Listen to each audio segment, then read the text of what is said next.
Franchise লিগের সাথে রিশাদ হোসেনের সম্পর্ক খুব একটা ভালো না।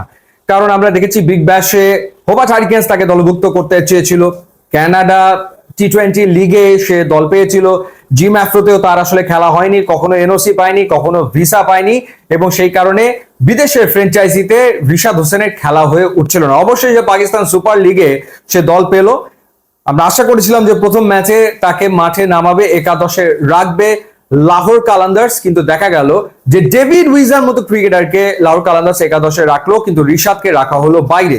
এবং ডেভিড উইজা ব্যাটেও হতাশ করলেন, বলেও হতাশ করলেন, এবং আমরা ধারণা করছিলাম যে দ্বিতীয় ম্যাচে একাদশে রিশাদ হোসেন থাকবেন।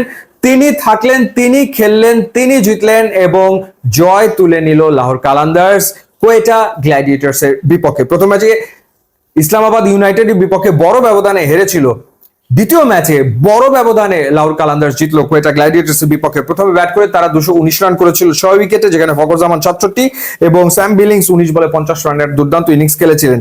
এবং ব্যাট করতে নেমেই আসলে বেকায়দায় পড়ে যায় কোয়েটা গ্ল্যাডিয়েটর। শাহিনশা আফ্রিদি শুরুতেই টাপাটাপ 2 উইকেট তুলে নিয়েছেন, আসিফ আফ্রিদি তিনিও 2 উইকেট নিয়েছেন। সো রিশাদের কাজটা এই ম্যাচে তুলনামূলক অনেক সহজ আসলে হয়ে গিয়েছিল, কারণ যখন রিশাদ হোসেন বোলিং এ এসছে তখন আসলে কিন্তু বেশ কয়েকটা উইকেট হারিয়ে ফেলেছিল কোয়েটা গ্ল্যাডিয়েটর্স।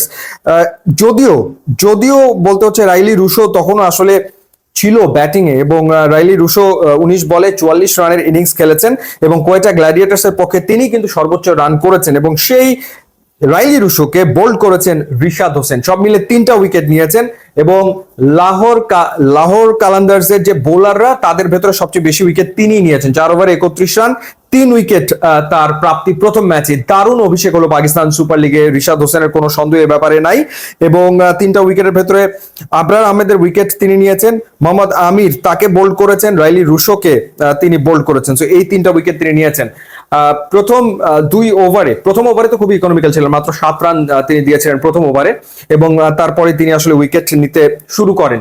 সো রিশাদের শুরুটা দুর্দান্ত হয়েছে, এবং এই পারফরমেন্সের কারণে আমার মনে হয় যে একাদশে নিয়মিত রিশাদকে দেখা যাবে। আর একটা ইন্টারেস্টিং ব্যাপার হচ্ছে হোবার্ট হারিকেন্স যারা আসলে গ্লোবাল টি-20 লিগ খেলবে তারা রিশাদের ব্যাপারে আগ্রহ প্রকাশ করেছে। আবার ফরচুন বরিশাল যদি খেলে তো সেই ক্ষেত্রে রিশাদের খেলার সম্ভাবনা রয়েছে। আবার বাংলাদেশের সিরিজ রয়েছে শ্রীলঙ্কার বিপক্ষে, সুতরাং গ্লোবাল টি-20 লিগেও মনে হয় না আসলে রিশাদের খেলা হবে।